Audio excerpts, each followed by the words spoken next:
Thank you, Lita, for stopping in. Next, we will have Kelly Nevins from the Rhode Island Women's Fund come up and speak, and this is a great thing for the women of the state of Rhode Island. So, Kelly, as the president, I'm very honored that you came to speak here at International Women's Day. Welcome.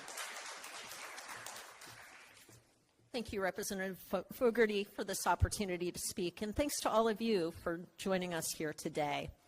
We gather during National Women's History Month, which is a time to honor women who came before us, including those who stood against injustice, demanded their rightful place in society, and fought for the rights that we now exercise. They knew that true progress means uplifting as we climb, lifting others as we climb.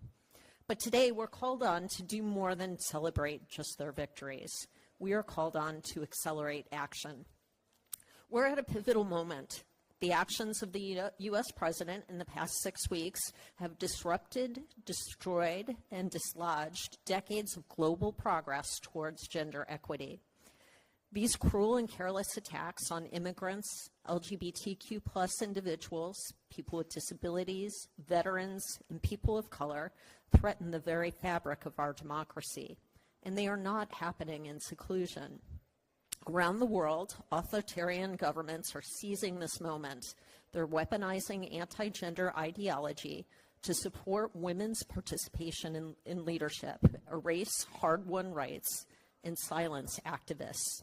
It's not just about policy changes. It is a deliberate strategy to maintain power in the hands of a few by keeping the rest of us divided and afraid. But let's be clear, gender equity is not a threat to society. In fact, it is a key to its success. It is why the Women's Fund of Rhode Island exists and why we invest in research and advocacy.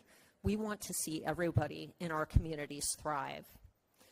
I'm sorry not to be wearing purple today, but I am in fact wearing the UN pin that commemorates each of the sustainability goals.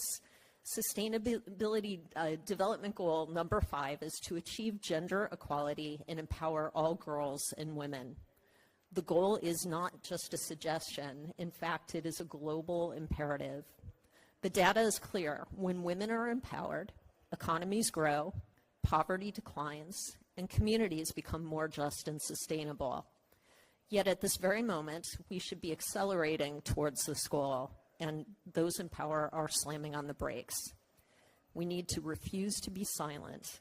We refuse to go back, and we must hold the line.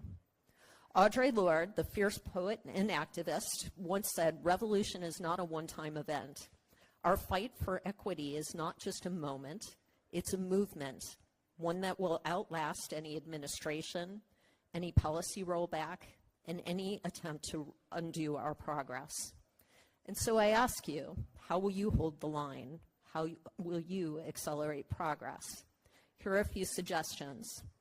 Call out injustice wherever you see it, where DEI efforts are being attacked, where books are being banned, where LGBTQ+ rights are being stripped away. Speak up in your workplace, your school, your community.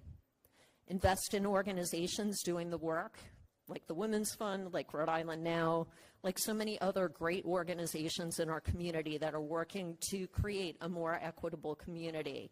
They need your time, your talent, and your resources. Mentor and uplift marginalized voices. Advocate for women, especially women of color, in leadership. Make space at the table, and when necessary, build a new table. Educate yourselves and others. Anti-gender rhetoric is spreading because people just don't know the truth. Share accurate information. The Women's Fund has a lot of really great research on our website. Challenge misinformation, and have those tough conversations. Vote in every election, because local, state, and federal elections all matter. Elect leaders who believe in equity and who will defend all of our rights. And finally, run for office or support other candidates if your elected leaders don't reflect your values. This is our charge. This is our moment. We cannot slow down. We must accelerate action. Together we will rise, resist, and reclaim the future that belongs to us all. Thank you.